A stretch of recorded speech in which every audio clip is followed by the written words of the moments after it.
First, let's start with Madle. Madle has not been speaking at the conference, but you are Deputy Mayor. What's the English title? Deputy Mayor? Deputy Mayor. Deputy Mayor of City of Tallinn.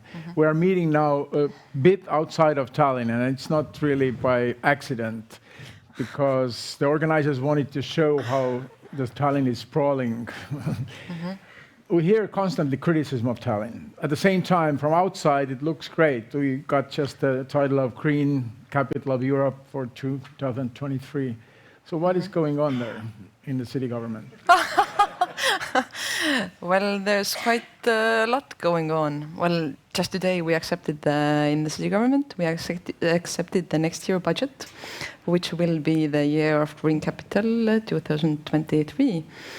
And I think it for sure is important for Tallinn, not just being the green capital, but also starting actually to think through what it actually means, what the actions it needs to really carry out the nomination, and not just the nomination, but how to really be more green, accepting, to reuse the materials, all the stuff that has been talking about here. And I think, what I have been thinking here while listening to all of your presentations is that what is really puzzling or difficult, I think, for everybody, and I think that this conference has which is the positive effect of this conference, that here much talk has been about the actual solutions, or what can we do, or how we can be more sustainable. Because there's so much talk, and also in Tallinn we talk so much about being more green, but we don't yet have the solutions. And I think nobody really has all the solutions, but it's important to start testing out ways how we can be more sustainable in building, in city planning, in all the fields that we are connected to. So one more question to you, since you haven't been on the stage. You mentioned that the new budget is approved. So how much from this budget goes to the topics that we are discussing here today? The greener city, the more sustainable city, the green turn, better architecture, better infrastructure, no cars. I can go on and on and on. I think the correct answer to this question would be that what we try to do is not to put aside like a special part of the budget for the green stuff, but we try to engage the sustainable thinking in all projects that we are doing. Of course, we are not always successful in it. Also because if we talk about long infrastructure projects, they might have been started already years ago, and now they are about to become, or they are about to be built, which means that, well, not that they are always outdated, but we still have to understand that they started maybe some time ago. But what I am really happy about, for example, if we are talking about our next year budget, is that we decided with the city government that we are going forward with 3 new tramway corridors in Tallinn, which is really important, and because in Tallinn the public transport in general, or the effectiveness and the commodity of public transport is a problem. The network of the public transport is a väljakutse, challenge. And I think those new tramways are really important, because Tallinn is a capital that is, I think, having more and more cars most quickly in Europe. So I think it's really important for us to invest more and to go more into sustainable public transport. let's talk about Tartu, the second city of Estonia. Some people say that Tartu is really the real Estonian city. Tallinn is sprawling, Tallinn is kind of Nordic, kind of not Nordic, but Tartu, you feel the Estonian character. So you're doing something right in Tartu, preserving this kind of city character. Of course, Tartu is a smaller city, of course. Just smaller. Yeah, exactly. And the question, is it right?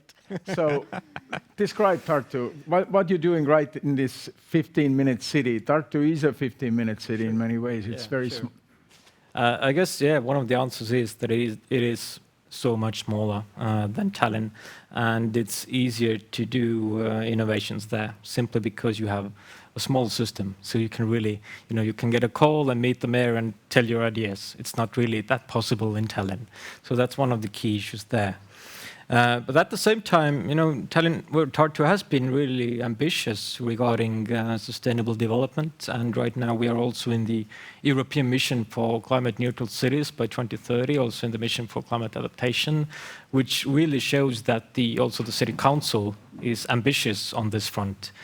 And it's not only about the strategic part, but also real design issues. For example, the electrical bike sharing system, which is a really comprehensive system all around Tartu, and the idea, for example, of building dense and building smart, but at the same time not trying to be kind of too big of a city, or trying to be like a capital and building too much high rises in the city centers, so being smart about how you densify it. And this has all been part of our master planning culture, which we are really proud of. So, yeah, but it all starts from being, small. And of course, we are a university city, so we should be smart, yeah. Yeah. On the world scale, Tallinn is, of course, also a very small city, but as I like to say, the smallest big city where I can live, so after living in New York. While Tallinn is the green capital, Tartu is the culture capital of Europe in 2024. So that's something you should remember today to visit. Tallinn is the Europe's sports capital 2025. But let's go to Oslo. From your presentation, I remember very vividly this detail that buildings get demolished. In Estonia, we don't see really demolishing that much. So is it common in Oslo? Yes, unfortunately. Yeah. Unfortunately or fortunately? Unfortunately, it is quite common. We have succeeded in convincing our clients now more and more that demolishing is bad. So I think the brakes are on, but still you see that buildings get demolished. In Estonia, what gets demolished now are monuments. Just today I read the list of those monuments that should be abolished immediately. The red monuments is published just today. So, but from moving to Brussels now, I wanted to ask after your presentation about the monuments in Brussels, especially the colonial times monuments. I know the discussion is going on there. We don't have colonial past unless you go to Venice to Biennale, when there is by accident Estonian pavilion that says that we are a colonial country, but we are not. But in your country you have the problem with that. So how you deal with this? What is demolished? What is redone? Yeah, it's on several levels. So the first level is, in fact, should the king offer his kind of apologies to Congo, and should the Belgian government do that? Then we have the issue of the names of streets and boulevards and so on. And there you see the phenomenon that they are often changed, and it's more easy to change, of course, even if there is also some resistance. And then you have these mainly 19th century monuments of kings, generals, and managers of the colony that were praised in those times. And now we know that they have blood on their hands. And so the discussion is happening now. So there is a committee on the level of Brussels Capital Region. There is a scientific commission on the level of the Belgian state who are thinking about it. And they are not proposing to remove everything. they're proposing to sometimes to add not just a kind of explanation, but also a kind of perhaps other statue or other artwork. In some cases, those monuments have been red paint thrown on, red of course for the blood, or they propose to keep it. So speaking as, it's a political discussion, but speaking as an architect in that way, but also as a kind of urban planner, I love the fact in a city that there are many layers. So the idea of the city as a palimpsest. And so that's why I think it's more interesting to keep them, to explain, and perhaps indeed to add a layer, to make it more complex. I think it's more interesting to have that kind of complexity, I would say embrace complexity, instead of trying to reducing it to simplicity and erasing it. So I would be happy and if they propose to keep it. Yeah. And now your questions. Silence. Okay, Katrin is our... Okay, it's already on. So here is a question. Thank you. I have a general question.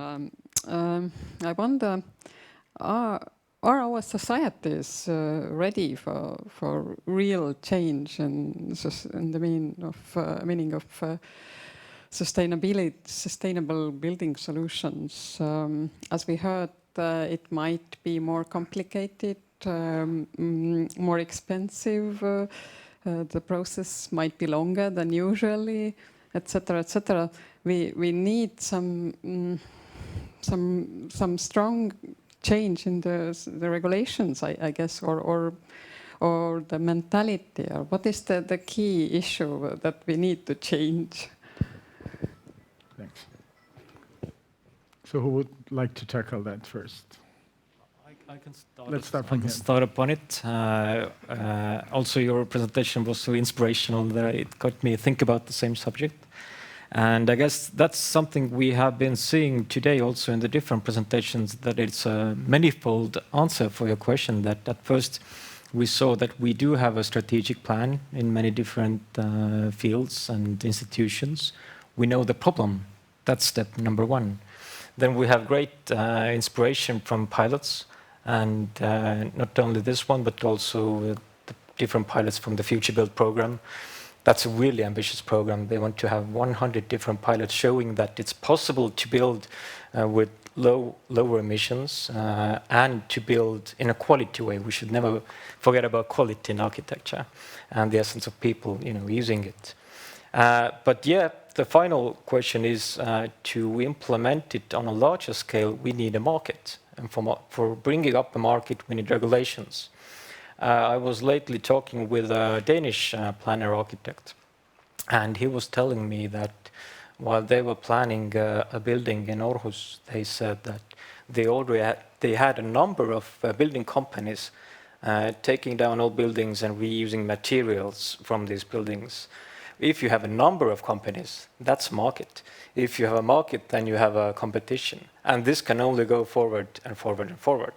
Now, the question is from the state side and the municipality side, that can we even push it forward in a stronger way, so that right now, I think, refurbishment and building in a dense area, it is more expensive. It is more difficult. You have so many stakeholders all around you need to, talk to, and you have dialogues, you have compromises, and it's easier to build, somewhere else where nobody sees. And we get problems from that attitude. So if we have regulations that finally support it in that way, that building in a different location, a difficult location, refurbishing at first before building something new is cheaper, that's a big challenge to have such regulations. So, please. I'd like to add by making a comparison, because in Brussels since 2015, passive house standard is obligatory for all new dwellings, offices, and some categories of public buildings. But 10 years before, around 2005, in fact, passive house was standards were being tested. There were pilot projects. It was subsidized. everybody was having fear. Architects were having fear about will we be able to do it. Also on the cultural aspect, we were all fearing that we would go and live in cubes with no windows or with small windows. Contractors weren't used to do it, and then it was more expensive indeed. In the beginning, you had those triple glass windows coming from Germany at incredible prices and so on.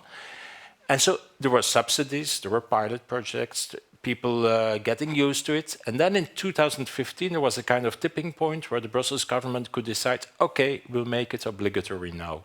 And then the market fully developed. And so I think in Brussels, we estimate that over 3 or 5 years, we will have a similar kind of tipping point for the reuse of materials, where we will make it obligatory in regulation. And so I think, so you can make change. You have to prepare it in some way, in a professional way, and then it's absolutely doable. And so your example was very much illustrating that. Also because it's about mainstreaming, it's also with the private developer, not just with a very specific client. Yeah, what about Oslo? We, from Estonia, look at Norway and think that you have this different level of consciousness. You are so developed, rich. You know all the problems much better than us. We are just still struggling with the communist past, and it's so easy to go green in Oslo because people know that it's needed. I don't know about that, but I work in a very capitalist part of architecture in Oslo. We work mostly for private developers, and what I see is that it has really a great impact on everything that is done. If the market works, it can really, really help you. I see now that there are waiting lists of people who want to be in this building of ours because it's attractive and people know that it's sustainable and so on, which I think is nice. I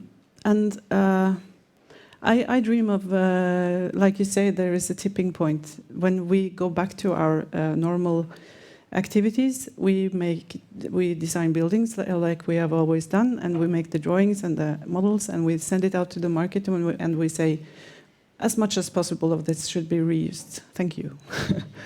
And I think we will come there quite soon. The other thing I wanted to mention is that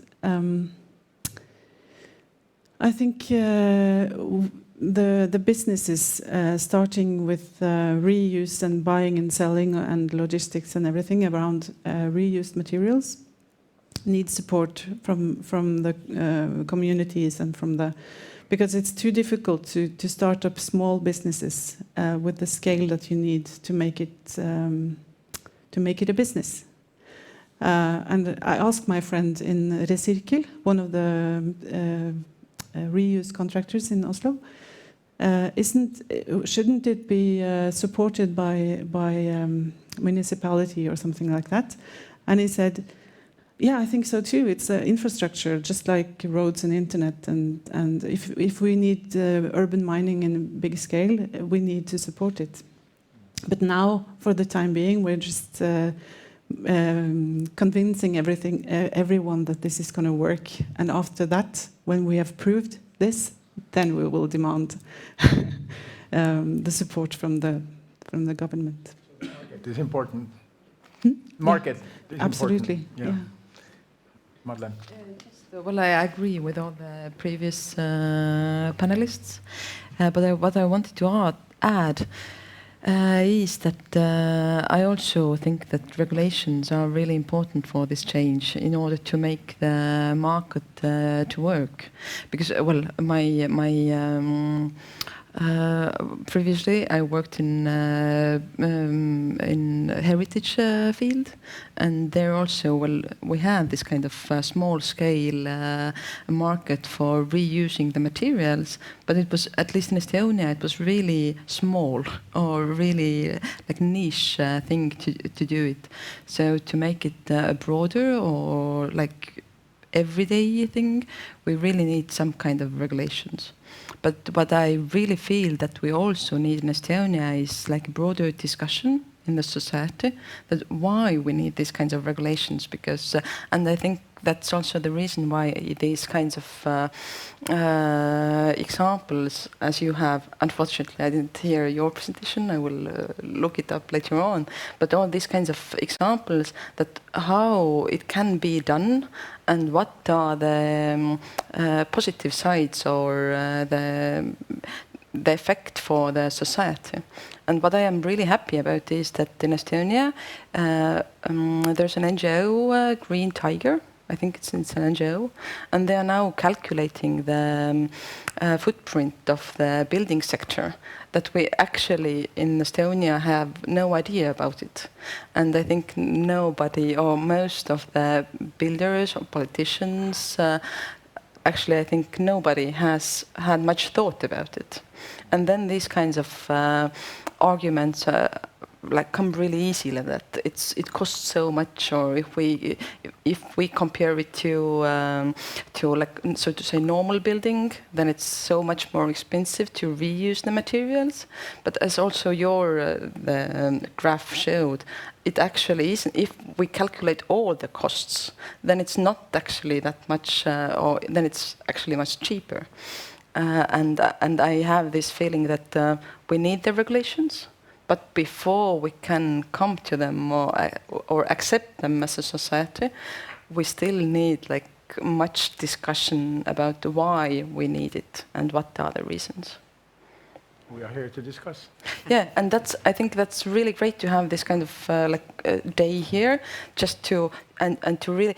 Because also in Estonia we don't talk much about it, or we talk about it, but we don't talk actually the real steps or the real things that have to be done in order to be more sustainable. We don't have good examples yet in Estonia, in my opinion. Tõnis.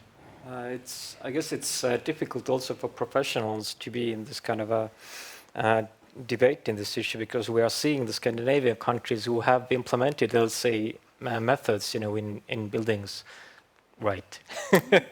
and people from Finland, they will be implementing LCA calculations in building sector, but we still have to say what it means. What is LCA? We are really steps behind, but it's okay. I had one idea during this talk. That it might be a challenge, it might be also an opportunity, that Estonia is really small. So when we talk about destroying buildings and reusing materials, where do we get the materials?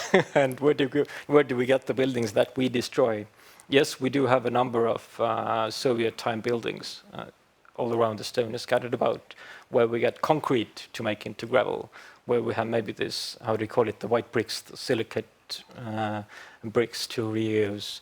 But other than that, it's not really easy, in a large scale, to get the materials even.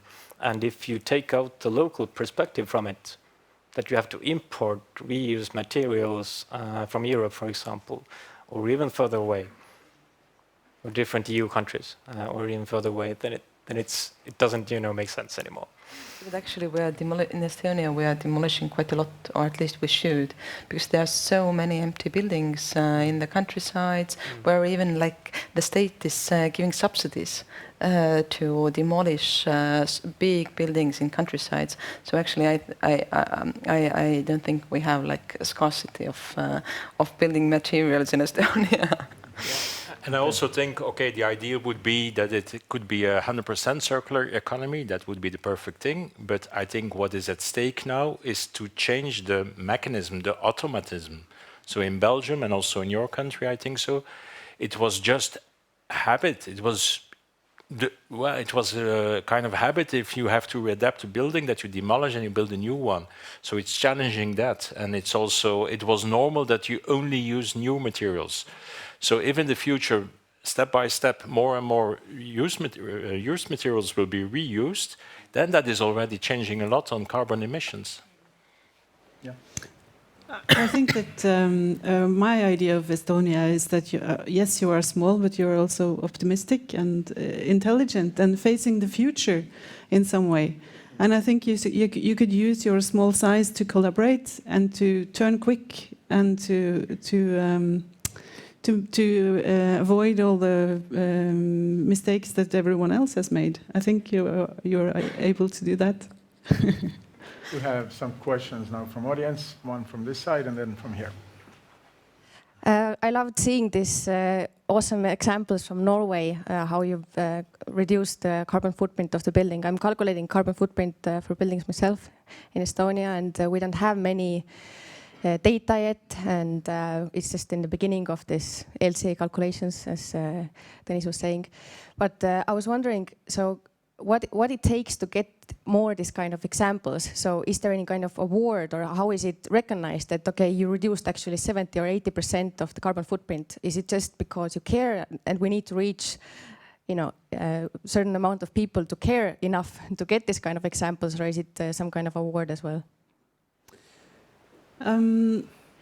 For the time being, there are different classifications of building. You have BREEAM and different types of certificates in different countries, as I'm sure you know. The Future Built Foundation in Norway, they are a foundation for building industry or innovation of building in Oslo and the area around it. They have made a set of criteria for reuse in buildings, which what they do is they help building projects and processes with resources, with research, with different calculations and networks and everything. And they have different sets of criteria for social sustainability, for energy, and now they also have for reuse. So we made this set of criteria for reuse projects together with Future Built during the process with this project. And I guess that's the closest you get for the time being in Norway now. It's kind of classified or certified that it's a Future Built project, which means that it has fulfilled some quality demands. And there will come requirements or specifications also in the new BREEAM, or it's I don't know much about this because I don't work very much with BREEAM, but I'm sure. But I think it will count also there. And other than that, I guess all the developers and the building owners need to look at their resources and their existing buildings, and maybe they can find some possibilities there, yeah, to save money and resources. Thank you. Here's a question.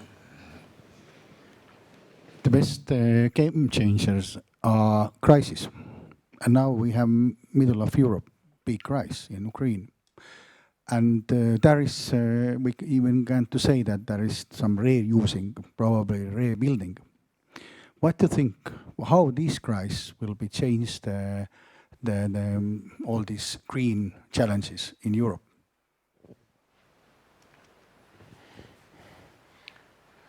Rebuilding in Ukraine. Yes. Yeah, the war in Ukraine, the country, buildings are demolished. Will that have impact to future of building in Europe? Who wants to take it? Please.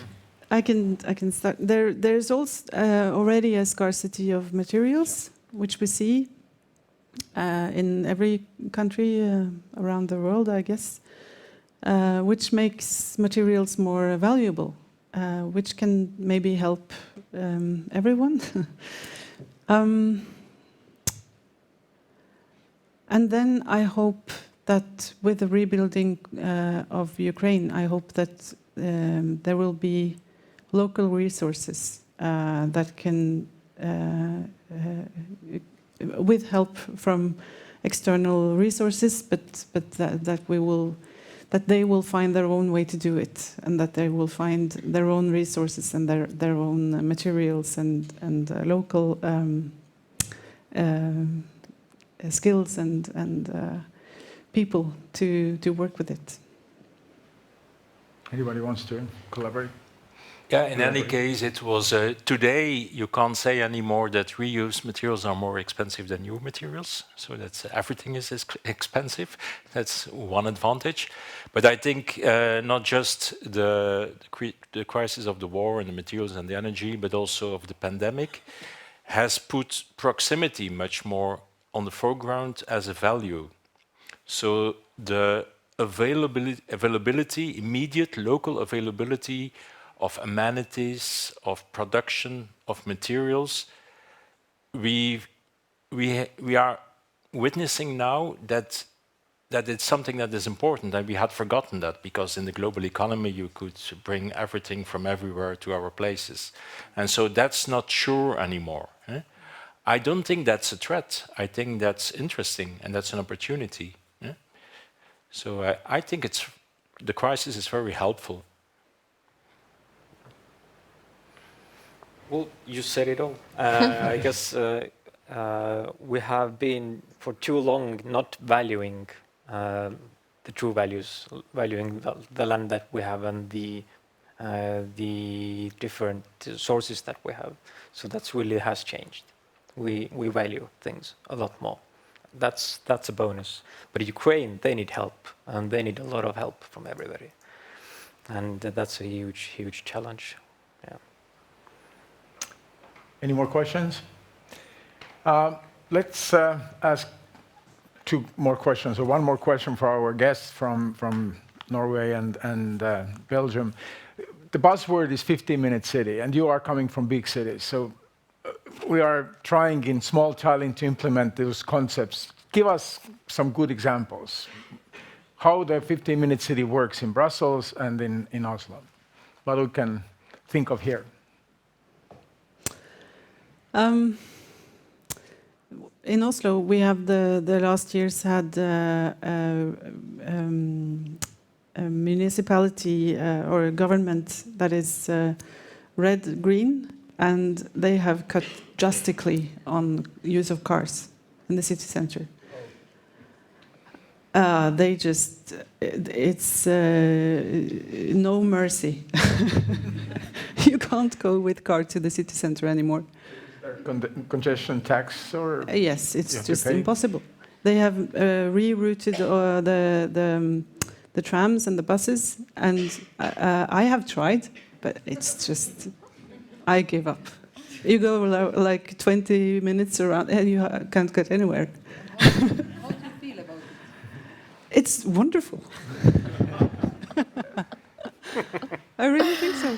Yeah, it's interesting and it's wonderful, and people accept it to a much higher degree than you would have thought just 5 or 10 years ago. Absolutely. What about Brussels? Yeah, you can't be against. I won't talk about cars because we are not yet there. But you can't be against the 15-minute city. On the other hand, I'm sometimes criticizing and nuancing it because it's a very middle-class concept. So the 15-minute city implies that everything is available in the neighborhood. But what is often forgotten is that the people working in the healthcare, the people working in the supermarket, the people doing the logistics, they don't live in that neighborhood because prices are too high, so they live elsewhere. So you should have an inclusive city. That's why I think what is well done in Brussels is that we've been working for more than 10 years on providing space for productive economy in the city. So for working places, so that they are within the city itself. So it goes, of course, for all this kind of new economy and fab labs and innovating economy and so on, but also for ordinary jobs like a plumber, like a storage space for electricians and so on. So I think, and that is often forgotten, especially in the discourse of Carlos Moreno in Paris, that making a 15-minute city implies also that you provide space and that you reserve space for those kind of programs that they are not having much money to to pay the money that you need and to be in the city. So I think that's a very important social aspect that should be corrected on the 15-minute city. Madle, you are nodding. Yeah, I totally agree. Well, in Tallinn also our idea or the concept we plan the city is a 15-minute city. And actually we are about to start to implement it. And I think our first challenge is, in a way, I'm thinking really I like what was your or is your criticism about 15-minute city. But in Tallinn is a big challenge are kindergartens, and then that they should be close to home in order to really it doesn't matter. And we're talking about municipal kindergartens, that everybody should be able to put their or to have like a place kindergarten place next to your home, because then it doesn't matter are you from the middle class or lower class, but you can have like a place next to your home. But I totally agree that that nobody can't be against the 15-minute city, but there are like certain aspects that there should be that we should go more deeply into in order to make it also like an inclusive city that we are actually thinking and willing to have. And Tartu is a 15-minute city already. No. Tallinn is also a 15-minute city because actually it's so small. If I bike or if I go by this electric scooter, I actually don't need a car. And in Tartu we are joking that why should we go so slow? Why 15? You know, come on. But it's a concept anyway. We understand it. It's a concept, and it's a really down-to-earth concept. Something we've been talking about all the time in our planning careers. You know, you have to have a set of services in order to have a city that is functioning in certain distances. And it doesn't matter whether it's 1 minute, like I think it was Stockholm talking about 1 minute city concept, or 10 or 30 minutes. It's a common sense planning system. And are we doing it really? No, not really. Again, going to the set of regulations of how to change this. In Tartu, we have been using the master plan as a tool, so that while we are doing the zoning plan, it's not simply living places and working places, but it's all mixed up. So we're really changing the zoning rules to mix it up and have the possibility, at least, to have this short distance city is the concept we've been using. Great. Any more questions? If not, we can be finished here 5 minutes early. So enjoy your evening. And for Estonian audience, buss läheb siit ära täpselt 5:15, nii et parkimisplatsil pidi olema väga vähe ruumi, et täpselt sel ajal siis välja minna. Thank you all for coming to Tallinn, participating. Aitäh!